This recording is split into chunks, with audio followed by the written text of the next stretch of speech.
The book of 2nd Ezra, chapter 15 and verse 11. But I will bring them with a mighty hand and a stretched out arm, and smite Egypt with plagues as before, and will destroy all the land thereof. I'm going to stop right there. I want to start off as always by giving all praise, all honor, all glory unto Yahweh Bahashem, Yahweh Shai, Bahashem Rakah Kodash. A double honors to the elders and apostles of Great Millstone who teach and who rule well, who taught us this truth through the power and spirit of Yahweh Bahashem Yahweh Shai. A Lord willing, this lesson is edifying to the elect out there, wherever you might be. All right. It's Shalom to 144,000. It's the brother Amwan Padah from James Denver Camp. Coming at you with a quick lunch break lesson. And it's going to be in regards to the fact that we're in the season of Yahweh Bahashem Yahweh Shai exacting vengeance upon all his enemies, man. Okay. And we're in the season of the Passover, man. And if you understand the history of the first Passover, that is when the power of Israel, Yahweh, all right, Bahashem Yahweh Shai, destroyed our enemies, man, the ancient Egyptians. And right now we're in modern day Egypt. And similar scenarios are going to take place, except it's going to be on an even larger scale than the ancient deliverance. Okay. And it's going to be a violent situation, man. Okay. You see, it's going to be a sorrowful situation for those who are opposed to Yahweh Bahashem Yahweh Shai. Let's hold on a second. All this noise in the background all of a sudden, man. You can't make it up, man. All right, Salaki, hopefully you can hear me. Okay. So anyway, I want to make a point real quick on this particular verse, because it says he's going to smite Egypt with plagues as before. So this is not talking about the ancient situation, all right, in which the Lord sent Moses and Aaron to, bring the plagues upon the Egyptians. All right. It's not talking about that. It says as before. So it's talking about a newer time. And the time is talking about now. Okay. For those of you that have eyes to see and ears to hear. Okay. We're in that time. Egypt, the modern day Egypt, is America, Babylon the Great, the land of our captivity. You see, the place in which all 12 tribes are held captive here, man, serving, it's captivity here, man. Okay. Well, we're approaching our release date. And just like in ancient Egypt before we were released, the Lord got busy on them motherfuckers, man. It's about to happen again. And, the Passover coming up, it's going to be a blood moon. All right. It's a very, very, very heavy and serious time to be in, man. All right. Get ready to see a lot of death and destruction. And it's just prophecy, man. And it must needs be. We just pray that we're protected, man. That word Passover, all right, it goes into the Lord, the angel of the Lord passing over the Israelites and not destroying them. And we pray that we're of that elect number that the Lord passes over, man, because the Lord is not going to pass over all of Israel this time. You got to understand that too. All right, he's finna get the 2/3 of our people, the rebellious Israelites. He's finna get rid of them, man. All right, you false prophets out there. It's a wrap. This is where we at with it. And matter of fact, let's get a quick precept. We'll come back to this. There's another point I want to make on this, but I want to get something real quick. All right, so here it is right here. I got to pull it up. The book of 1 Peter, chapter 4 and verse 17. It says, for the time has come that judgment must begin at the house of the Most High. And if it first begin at us, what shall be the end of them that obey not the gospel of the Most High? So there you go, man. Time of judgment. That's where we at with it. All right. It's not the time to be playing around. It's the time to be self-examining, all of us, and understanding that the Lord ain't playing around. He's getting ready to put an end to all the bullshit, man. And this could be a marking point in which the judgment really begins to pour out. And he says he's starting with the house of Israel, man. Starting with those who know that they're Israelites, man. Like I said, you false prophets out there slandering the men of the Lord. You know what I'm saying? Butchering the scriptures. Okay. doing all kind of underhanded shit, in the background. This very well could be the time of your visitation, man. And we just pray that the Lord has mercy on us, man, because we know, hey, when the Lord gets down, he gets down, man. It's going to be a scary and terrifying situation. So those of you that don't even adhere to the truth, you have no chance, man. Okay, understand that. You have no chance at all, man, if you're not coming under the banner of Yahweh Bashim Yahushai. And it's likened unto the blood being on the doorpost of the ancient, Passover in Egypt. Right, the first Passover, the Israelites had to put the blood of the lamb, the Passover lamb, over the doorpost, man, signifying they were covered by the blood of Yahweh Shai, man. That was symbolic, because today we don't actually put the blood on the doorpost, literally. Right, we're in captivity. The blood is symbolic to the blood of Yahweh Shai, the sacrifice of Yahweh Shai, man, who they ignorantly called Jesus. And the elect are covered by that blood, man. And they're going to be passed over from the coming judgments. All right, so yeah, I'm going to jump back right here in 2nd Ezra 15 real quick, because verse 11, man, it also tells you that the land is going to be destroyed. All right, what other land is going to be destroyed in the scriptures, man, according to prophecy? The land of Babylon the Great, man, America. Okay, so there you go. It's linking, all right, modern Egypt, all right, to the destruction of the entire land. All right, America's going to be completely destroyed by way of thermonuclear fire. And that's why World War III is already ramping up, man. Donald Trump just mentioned nuclear devastation in a recent interview, man. All these different nations got nuclear weapons and they're getting ready to use them. That's what this is talking about. You see? Back in ancient Egypt, the Lord didn't destroy the land of Egypt completely. He didn't obliterate the land. He's going to obliterate modern Egypt, man. Okay? And before the land of America is destroyed, all hell is going to break loose, man. Judgment is going to commence on all you wicked people of the earth, man. All right? You wicked Israelites and also you heathens. All right? And it's much needed, man. We ready. Hey, look, man. I'm going to speak for myself. I know I speak for other brothers as well that are sincere. We ready to see the judgment on this bitch, man. All these proud ass people, man, walking around in their wickedness. I'm walking by a rainbow flag right now, man. Yeah, it's time for payback, man. It's coming. And it's much needed. But like I said, man, we just pray that the Lord has mercy on us. It's a fearful thing to fall into the hands of the living power, man. We don't want none of that judgment, man. I know I don't. So this is like a reason to all the more be all the more diligent, contrite, and just sincere, man. Serve the Lord. Do what he told you to do. All right.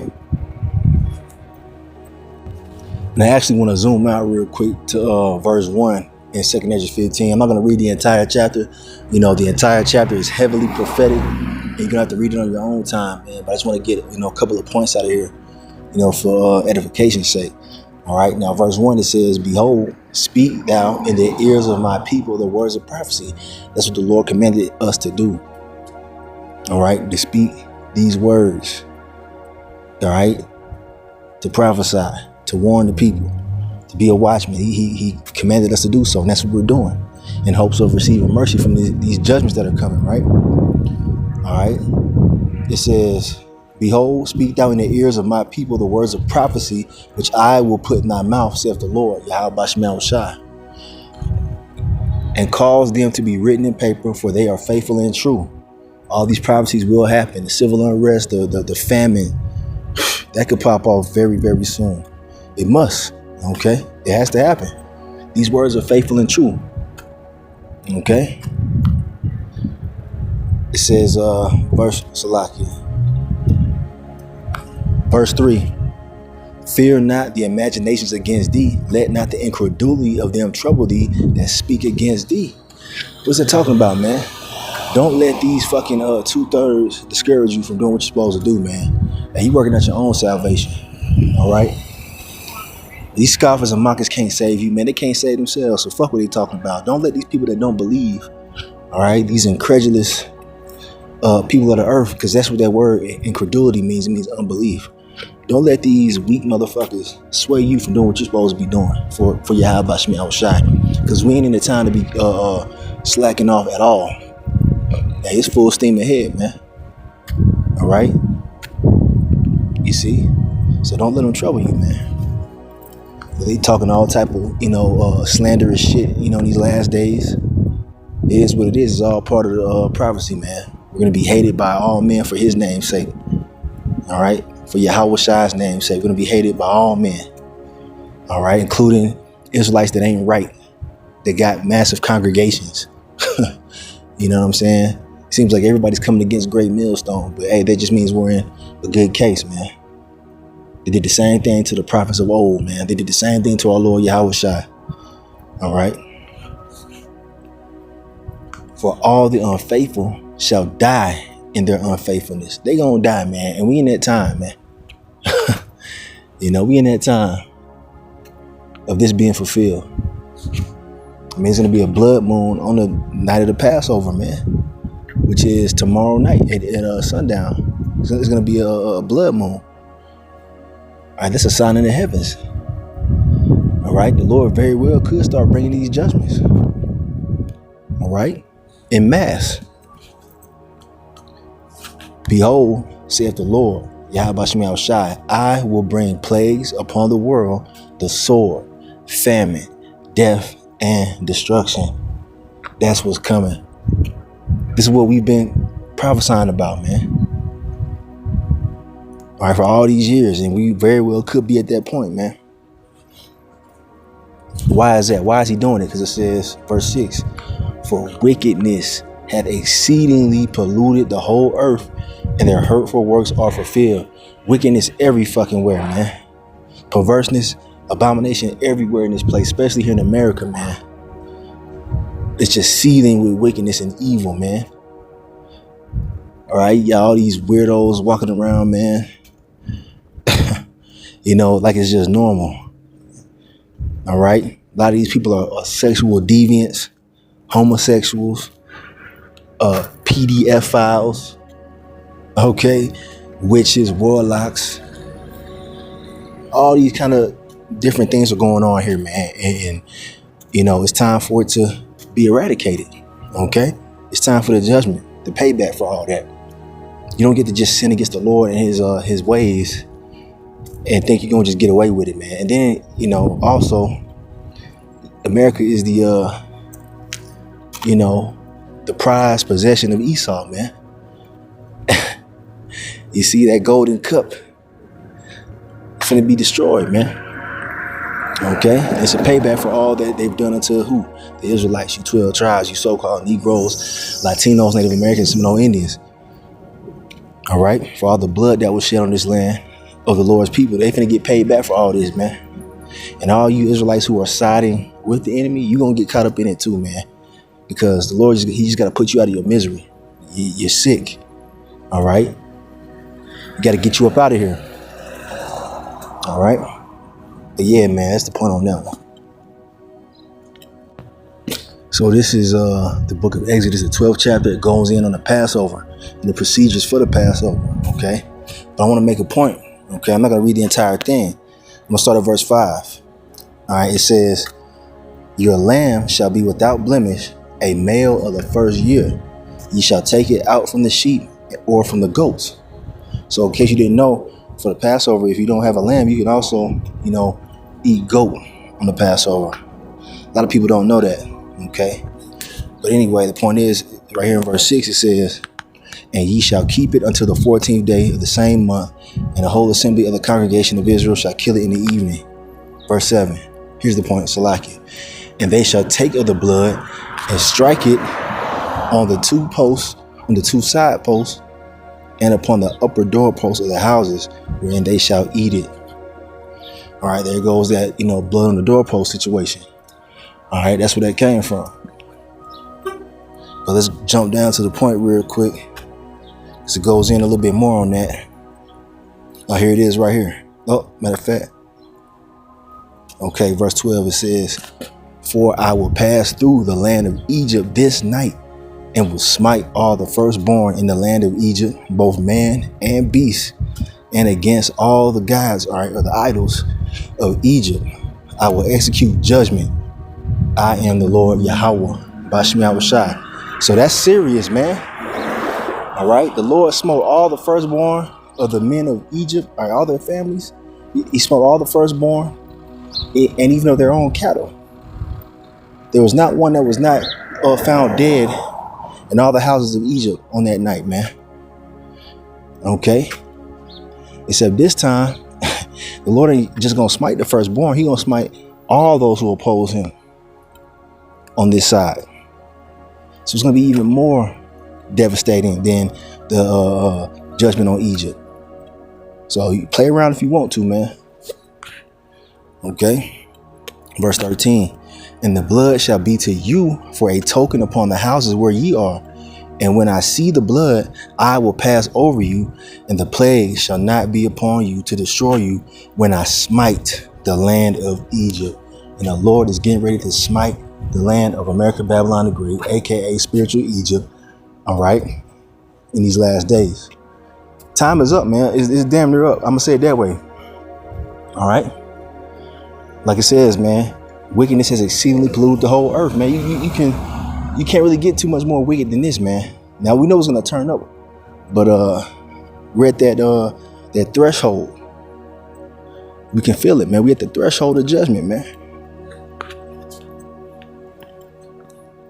So I'm gonna jump down a little bit more. Okay. Let's see. Verse 22, and ye shall take a bunch of hyssop and dip it in the blood that is in the basin, and strike the lintel and the two side posts with the blood that is in the basin. And none of you shall go out the door of this house till the morning. Now, just like, that house, you're not supposed to leave the house. That was the commandment back then, you know what I'm saying? We're not leaving the house of the Most High. All right. You come outside the house of Yahweh Bashmi Awashai, you're going to die. So spiritually speaking, we're staying in the house of the Lord, man. Okay. You go outside the house of the Lord, man, you ain't going to make it. Point blank, period. Verse 23, for the Lord Yahweh Bashmi Awashai will pass through to smite the Egyptians. And when he seeth the blood upon the lintel and on the two side posts, the Lord Yahweh Bashmi Awashai will pass over the door and will not suffer the destroyer to come in unto your houses to smite you. Who is that destroyer that's being mentioned right here? That destroyer is Yahweh Shai, man. He's that death angel. All right, the angel of death that passed over, the Israelites in that time. All right, because they had the blood, all right, the Passover covering them. Well, guess what? Yahweh Shai is our Passover. He's our Passover lamb. All right. You see? And our belief in him solidifies our exemption from judgment, man. Just like putting that blood over the doorpost back then in ancient times. Okay. You see? So this thing of ours is not a game. It's not a joke. And we very well could see a lot of people dying in the near future, man. And we're going to know it's the judgment of Yahweh Bashmi Awashai. Got a couple more. We're going to close. I got to head back. But this is Psalms 34 verse 7. The angel of the Lord Yahweh Bashmi Awashai encampeth round about them that fear him and delivereth them. So just like the death angel, is sent out to destroy those who oppose the Lord, who don't fear the Lord. Guess what? The angels are going to be encamped around about those who do fear the Lord, man, to protect them. All right, the Lord's going to have his elect protected when the judgments are going out. When people are out here killing each other in the streets, losing their damn minds. When the famine sets in, we're going to be eaten. Just like we were protected in the city of Goshen, all right, the land of Goshen, all right, in Egypt. The Israelites, they didn't feel any of the plagues, man. They didn't feel the plagues of the frogs and the gnats and the flies, and we were protected. We were taken care of. We had light when the Lord casted darkness upon ancient Egypt. You see, we were separate. We were set apart.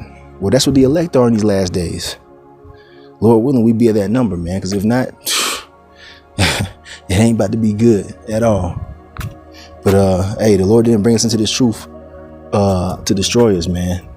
Like I said, Lord willing, we're of the elect. Gotta get this right here. All right, because you gotta keep it real, man. You know, the elect are still gonna be, put through that fire of adversity, man. All right. We're gonna be tried and tested during these times, man, of judgment. All right. It's not meant to destroy us, but it's gonna be a trial of our faith, man. It's gonna be a tough time, man. So we're not gonna sit here and sugarcoat it and say that we ain't gonna be going through nothing, or everybody else gonna be catching hell. No, we're gonna be catching, levels of hell, but it's not gonna be to destroy us, right? It says 2 Ezra 9 and verse 7. And everyone that shall be saved, all right, and shall be able to escape by his works and by faith, whereby ye have believed on who? Yahweh Bashem Yahushai, right? Shall be preserved from the said perils, and shall see my salvation in my land and within my borders, for I have sanctified them for me from the beginning. All right, so there you go, man. The Lord already has it set who his elect are, and they're going to escape the said perils. They're going to get through the famines. They're going to get through the civil unrest. They're going to get through Esau coming down with great wrath. Acting as a madman, sparing none. You know what I'm saying? They're going to get through all these things. All right, but they're coming nonetheless. And like I said, we on that threshold. After this Passover, it could very well be that situation. All right, the said perils gripping the earth. So I got one more. We're going to close it, man. All right, we're going to close it with this. I got to head out. This is the book of Philippians chapter 2 and verse 12. Wherefore, my beloved, as ye have always obeyed, not as in my presence only, but now much more in my absence, work out your own salvation with fear and trembling. So yeah, man, that's what we doing. Okay. Showing our faith by our works in hopes of being saved, man. In hopes of receiving salvation. We moving with fear and trembling. We're not moving in a mindset of pride or anything like that, because we know the Lord don't play, man. It's about to get very bloody out here. And a lot of people are going to die, man. Men, women, and children, as it tells you in Ezekiel 9. All right, verse 4 on down. So, hey, do what you got to do. Serve the Lord in truth and sincerity. And, Lord willing, we're the elect, and we're spared. So, it's 11:44. Hey, call Allah Yahweh Shemel Shai. Hey, Lord willing, us men are that number, man. Because men are going to receive spiritual power in that time, too. Those who endure to the end. It says those who endure to the end, the same shall be saved, man. So we got to endure. We must endure. All right. So keep that in mind in this Passover season. I'm going to end it right there. I'm going to give all praise, honor, and glory unto Yahweh, Ba'ashem, Yahweh Shai, Ba'ashem, Rakakudash. A double honors to the elders and apostles of Great Millstone who teach and who rule well, who taught us this truth through the power and spirit of Yahweh, Ba'ashem, Yahweh Shai. A Kwame Asherala in the Bible Ball. Shalom.